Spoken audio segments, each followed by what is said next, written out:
عائشہ میں سچ میں بہت پریشان ہوں، کچھ سمجھ نہیں آ رہا کہ میری دعا قبول کیوں نہیں ہو رہی۔ میں نے فیصلہ کیا ہے کہ کل میں بڑے پیر صاحب کی مزار پر جاؤں گی۔ مزار پر؟ لیکن ثنا، تم وہاں کیوں جانا چاہتی ہو؟ مجھے لگتا ہے وہاں جا کر اگر میں چادر چڑھاؤں گی اور منت مانگوں گی تو میری مشکل حل ہو جائے گی۔ میں نے سنا ہے وہاں جو مانگو وہ ملتا ہے۔ مجھے بس سکون چاہیے عائشہ، میں ٹوٹ چکی ہوں۔ ثنا، میں تمہاری تکلیف محسوس کر سکتی ہوں، لیکن جذبات میں آ کر ہمیں دین کی حدیں نہیں توڑنی چاہیے۔ بیٹھو، میں تمہیں بتاتی ہوں کہ حقیقت کیا ہے۔ دیکھیے، اسلام میں قبر پر جانے کا اصل مقصد صرف دو چیزیں ہیں: اپنی موت کو یاد کرنا اور مرنے والے کے لیے مغفرت کی دعا کرنا۔ لیکن افسوس، آج کل ہم نے مزارات کو میلہ بنا دیا ہے۔ خاص کر ہماری بہنیں جب وہ پریشان ہوتی ہیں تو مزارات کا رخ کرتی ہیں، لیکن حدیث اور شریعت کے مطابق عورتوں کا ایسی جگہ جانا جہاں بھیڑ ہو، بے پردگی کا ڈر ہو اور جہاں شرک یا بدعت ہونے کا خطرہ ہو، وہ سخت منع ہے۔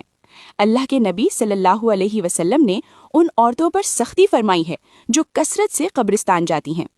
سوچئے ذرا، وہ بزرگ جو قبر میں ہیں وہ خود اللہ کے محتاج ہیں۔ وہ اللہ کے نیک بندے ضرور تھے، لیکن دینے والی ذات صرف اللہ کی ہے۔ مزار پر جا کر چادر چڑھانا، وہاں سجدہ کرنا یا ان سے منت مانگنا، یہ سب چیزیں انسان کو شرک کے قریب لے جاتی ہیں۔ اللہ تو آپ کی شاہ رخ یعنی جگلن وین سے بھی زیادہ قریب ہے۔ وہ آپ کی دعا بند کمرے میں تہجد کے وقت بھی سنتا ہے۔ آپ کو کسی دربار میں جانے کی ضرورت نہیں، آپ کا دل ہی اللہ کا دربار ہے۔ گھر بیٹھ کر ان بزرگوں کے لیے دعا کریں، ان کے وسیلے سے نہیں بلکہ ان کے نیک اعمال کو یاد کر کے اللہ سے ڈائریکٹ مانگے۔ اصل سکون اللہ کے ذکر میں ہے، کسی مزار کی دیواروں میں نہیں۔ عائشہ، میں کتنی بڑی غلطی کرنے جا رہی تھی، صرف جذبات میں آ کر میں اپنے عقیدے کو ہی خطرے میں ڈال رہی تھی۔ اللہ مجھے معاف کرے۔ اللہ بڑا غفور الرحیم ہے ثنا۔ جب ہم صحیح راستہ چن لیتے ہیں تو اللہ وہیں سے راستے کھول دیتا ہے، بس دعا کا دامن مت چھوڑنا۔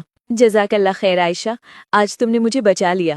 اگر آپ بھی ایسی کسی الجھن میں ہیں تو یاد رکھیں، اللہ آپ سے دور نہیں ہے۔ اس ویڈیو کو اپنی ان سہیلیوں کے ساتھ شیئر کریں جو پریشان ہیں۔